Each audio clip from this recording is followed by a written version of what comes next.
It's October in Anchorage, and Chip Freeman has grabbed his digital camera to document some fresh snow around his house. Yes, it snows in October up there, so that's not a surprise, but what his camera is about to record certainly is. As we pan across Chip's property, a strange stationary vertical purple beam of light appears in front of him, and it's still there when he pans the camera back to the same spot. Chip says he noticed the strange beam as he was rolling. I kind of paused for a moment, trying to figure out what this was. I took my eye off the viewer and noticed that I couldn't see it by the naked eye. It was only through the camera lens that you could see this, which also was intriguing. Journalist MJ Benaya says this area of Alaska is a hotbed of strange happenings. There's a lot of stories out there where there's strange electromagnetic forces or portals that exist in this area. Similar to a lot of the theories that exist around the Bermuda Triangle, random gateways to other worlds will open up or wormholes will occur and planes will go missing into them. A stunning 16,000 people have reportedly vanished in the so-called Alaska Triangle since the late 80s. Field researcher Ken Gerhardt has actually been up here to research such activity. Some of the stranger cases that I've investigated, back in 1950, for example, a Douglas C-54D military craft, an airplane with 44 personnel on board, vanished on the Alaska-Yukon border without a trace. And there was a massive search mounted, and to this day, no trace of that particular airplane has ever been found. Gerhardt thinks Chip's sighting could be some of the same anomalous energy fields emanating from below the Alaska Triangle that are also rumored to cause many of the strange disappearances in the area. Lights like this could in fact be geological or electromagnetic discharges from the Earth, basically concentrated energy beams that are being projected upward into the heavens. I really do want to know what this is. There's just so many strange phenomena that happens here. Perhaps the most famous incident in the Alaska Triangle happened in 1972, when a plane carrying U.S. Congressman Hale Boggs disappeared there without a trace. So might those unsolved mysteries actually connect somehow to what Chip caught on camera? Chip, you know what's coming next.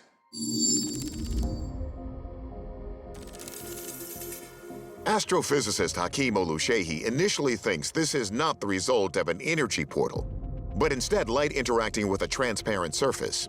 However, what I saw looked to me like a sort of optical effect that I've seen on glass. So I could see that sort of effect, like a reflection. But it turns out that the camera's outdoors. They're not looking through a window.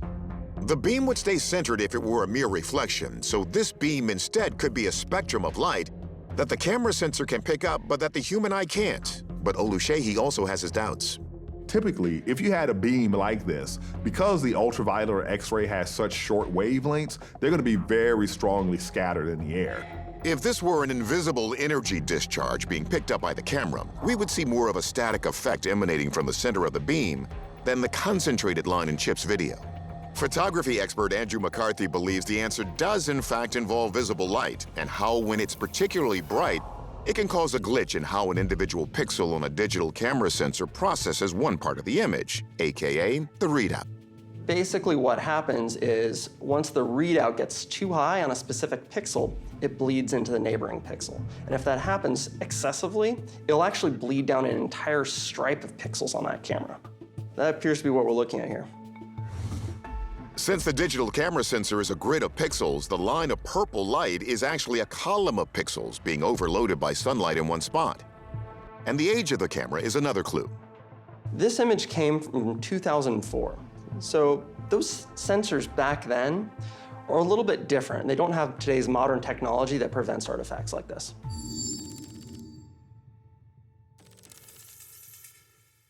So Chip, here's where we are landing. That purple light beam is the result of overexposure on the camera's digital sensor, and while the footage is not connected to the anomalies in the Alaska Triangle, the high rate of disappearances in the region should still give the rest of us food for thought when visiting. 2009, Nushagak Bay, Alaska. Salmon fisherman Kelly Nash is on a boat with his sons, Jason and Kyle, when suddenly they spot unusual movement in the water next to them and start recording this video. The shaky black and white footage shows what appears to be a long, dark, serpentine creature with humps on its back, moving rapidly through the water. Now watch, its head's gonna pop out. Check this out. It's blue. Let's look at that again. Kelly estimates the massive creature to be about 20 to 30 feet long. While this footage is curiously unique, it may actually be showing us a clearer view of a legendary creature, a cryptid as they're known, that's been widely reported before. Field researcher Ken Gerhardt explains.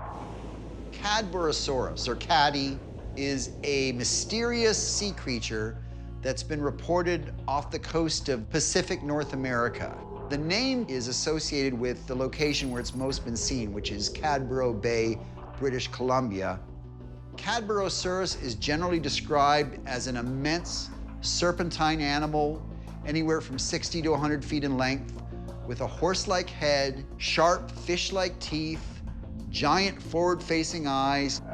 There have been more than 300 sightings of caddy over the past 200 years, including one case in the 1930s that may have produced actual physical evidence of the creature.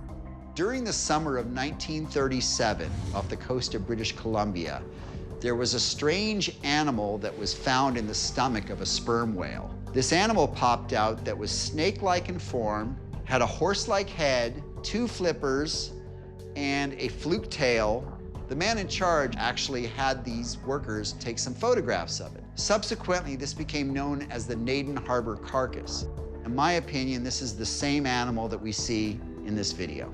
But there are other theories as well, that perhaps we could be looking at a primitive type of snake-like whale known as a basilosaur. The basilosaur, or Basilosaurus, was a fearsome predatory whale which swam the oceans nearly 40 million years ago.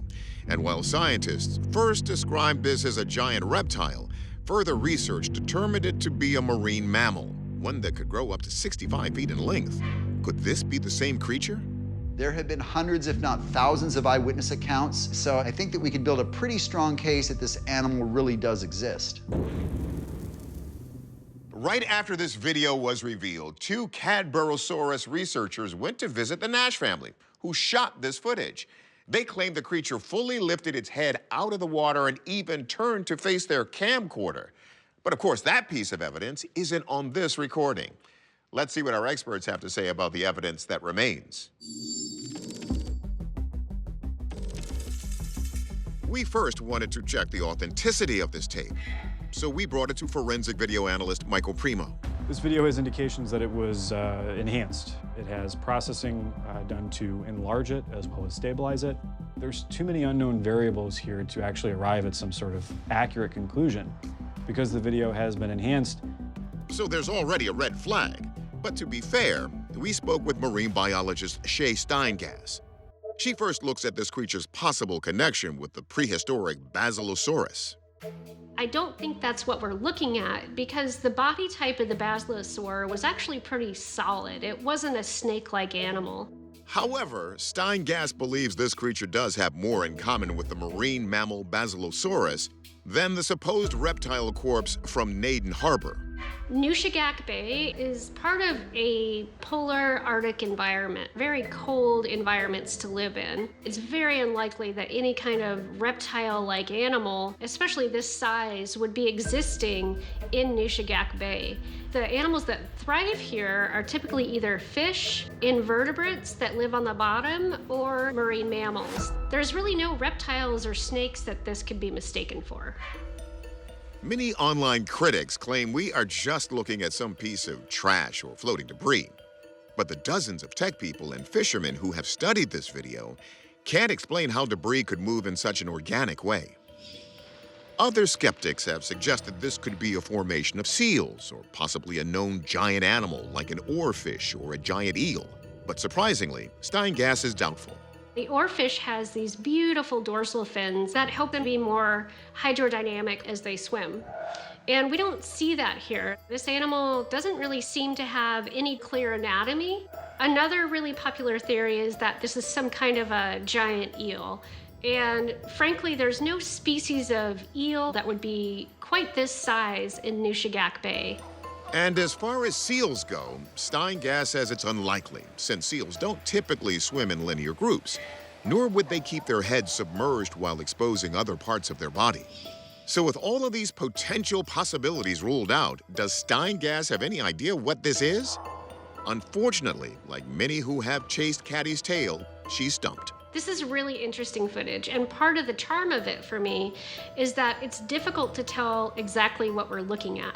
So this might be one of those classic sea monster videos that's gonna stick around for a long time.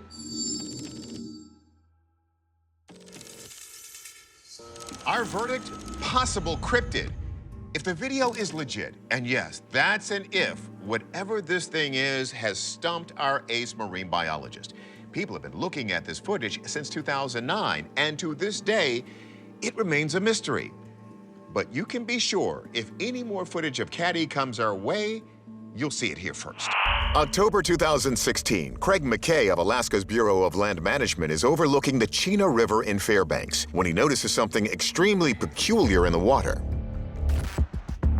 It looks to be around 20 to 25 feet long, and when we zoom in, it appears to be swimming against the current.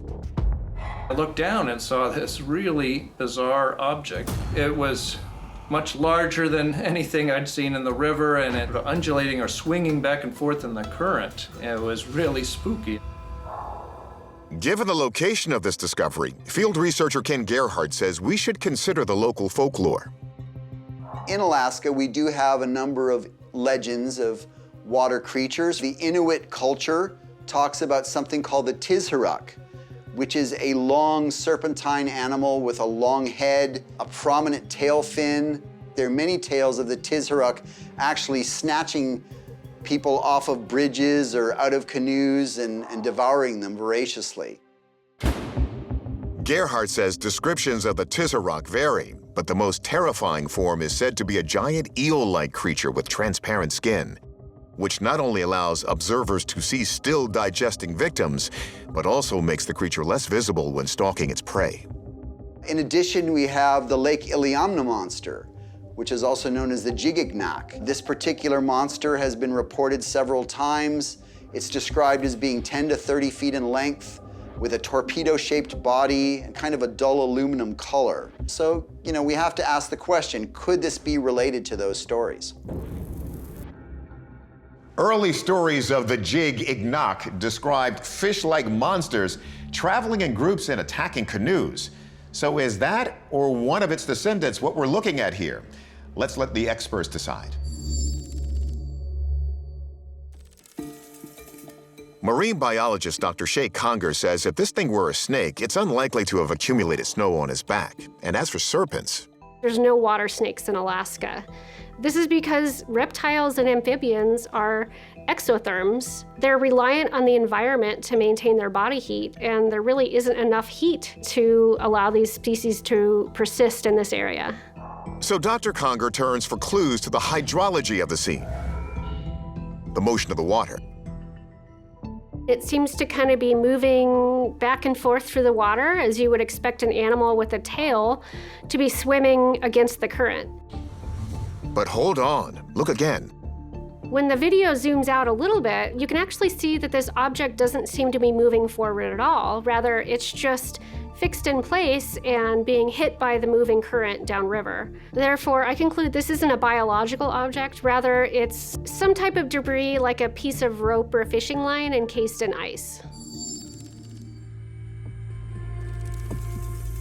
So there you have it. Our verdict, based on Dr. Conger's hydrology analysis, this is a frozen rope. But sightings of Alaskan lake and river monsters continue to this day. Are they all misidentifications? Or is there really something down there? We'll keep looking for more video until we have an answer. It's getting dark on the evening of October 8th, 2020.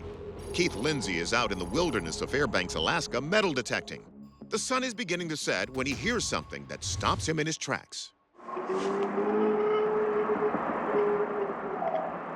Whoa, did you hear that?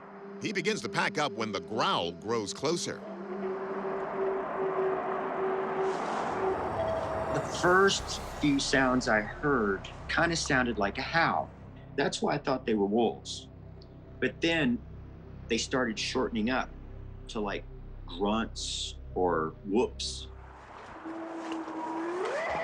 Oh, jeez. A final scream encroaches too close for comfort before an object is thrown into the waters beside him.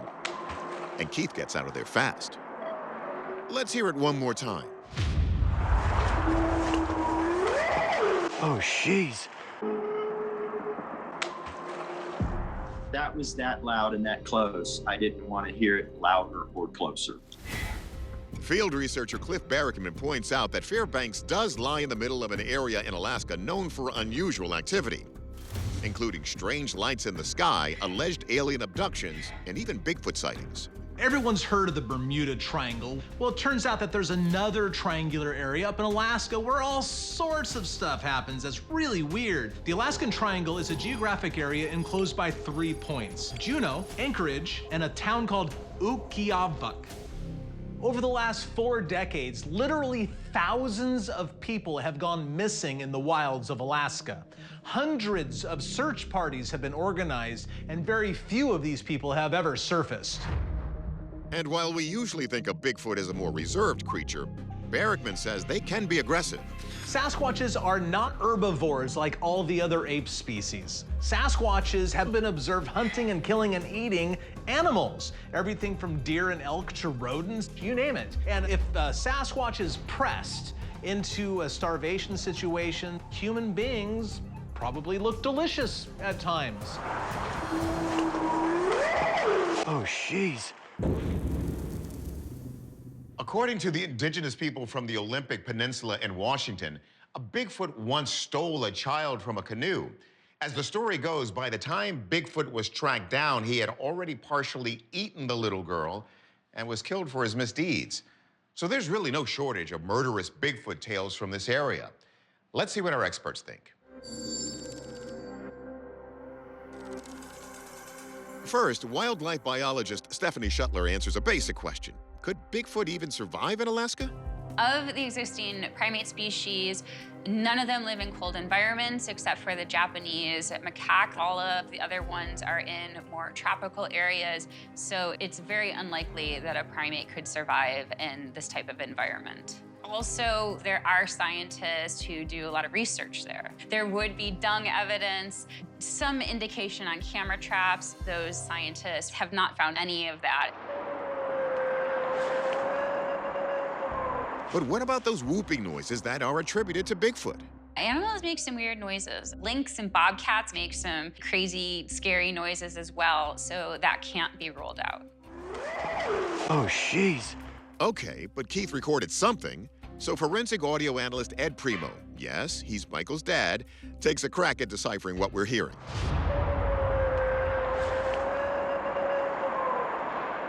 I hear a sound that is indicative of what an animal would sound like, howling. So I pulled some examples of other animals that are in the Alaskan wilderness. First, the Kodiak bear, one of the largest carnivores in the world. So when I look at the wave formation of the bear, the frequency range is 500 hertz and below. The frequency range of the unknown sound is a little bit higher, around 800 to 1,000 kilohertz. I can safely rule out this sound coming from a bear. Next, the fearsome wolverine, also known as the devil bear in Alaska. The wolverine is a much higher frequency range, more like 800 to 3,000. The unknown sound is not a wolverine. And finally, a wolf. Remember, that's what Kin says he originally suspected. Alaska is home to an estimated 7,000 to 11,000 of them. This one does represent what I'm hearing with the unknown sound.